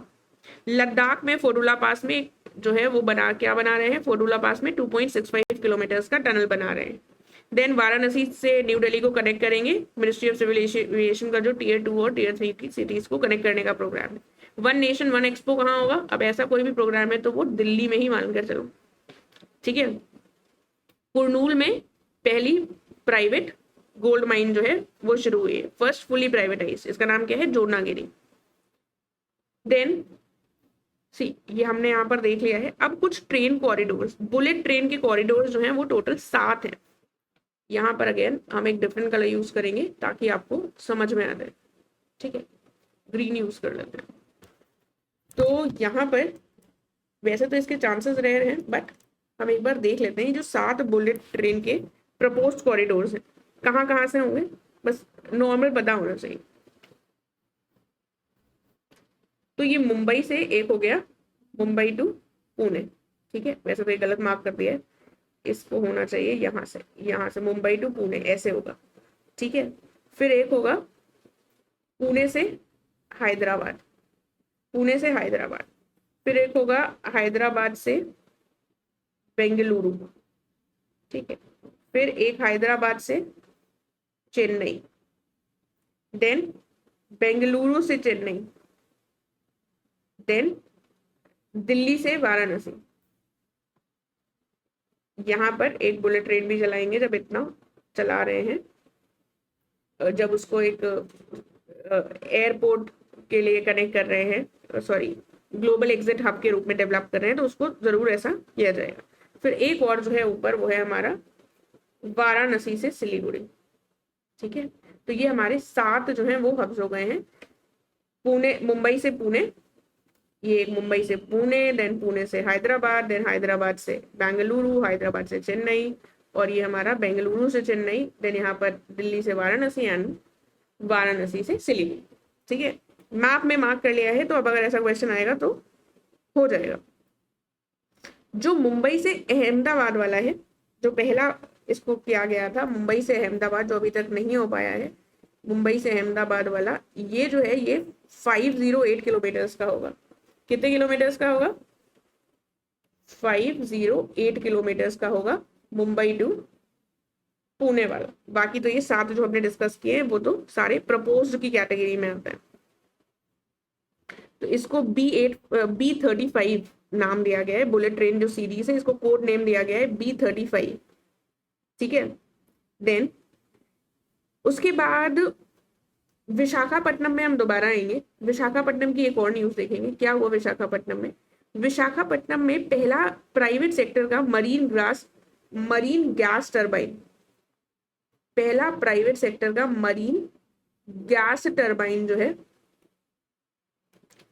वो जो है स्टैब्लिश किया गया है भारत का। ठीक है, उसके बाद लद्दाख में दोबारा चलेंगे। लद्दाख की फोडुला पास और शान वाली न्यूज पढ़ चुके हैं, एक और लद्दाख की न्यूज पढ़ेंगे। वो न्यूज क्या है, वो लद्दाख की न्यूज ये है कि जो इसकी पूबा वैली है, यहाँ पर भारत का पहला high altitude geothermal power project जो है वो फिर से एक्सटेंड हो गया, फिर से उसको बढ़ा दिया गया है आगे। तो एक बस पॉइंट के रूप में याद रख लेना। फिर एक इंपॉर्टेंट पॉइंट आता है गुजरात का। गुजरात में क्या हुआ, देखो गुजरात का अभी हमने इससे पहले क्या पढ़ा था, गुजरात का हमने GI टैग पढ़ा और ये BESS खाबड़ा पढ़ा था। इसके अलावा गुजरात की ये न्यूज क्या है, गुजरात की न्यूज ये है कि भाई लगभग 168 मेगावाट का renewable powered AI enable data centre बनाया जाएगा। कहाँ पर, जामनगर में। ठीक है, जामनगर में किसकी वो है, रिलायंस की है, तो रिलायंस ही बना रहा है इस एआई डेटा सेंटर को। बना किसके साथ रहा है, मेटा के साथ मिलकर, फेसबुक वाले मेटा के साथ मिलकर जामनगर में एक renewable powered AI enabled data centre develop किया जाएगा। ठीक है, ये पढ़ लिया है, इसको एक बार जल्दी से रिवाइज कर लेते हैं, देन हम वर्ड मैप की 2-4 चीजें देखेंगे। कहां से देखा हमने अभी देखा वन नेशन वन एक्सपो देख लिया था नई दिल्ली में, कुरनूल में देख लिया था पहली प्राइवेटाइज्ड माइन जिसका नाम जोनागिरी था। उसके बाद हमने ये देख लिए थे कहाँ पर प्रपोज है, ये हमारी बुलेट ट्रेन, और जो मुंबई से अहमदाबाद वाली है ये 508 किलोमीटर की होगी। ठीक है, B35 इसका कोड नेम है। उसके बाद विशाखापट्टनम में देखा था पहला सेक्टर, जो हमारा पहला प्राइवेट सेक्टर का मरीन गैस टरबाइन। ठीक है, ये पॉइंट देख लिया था।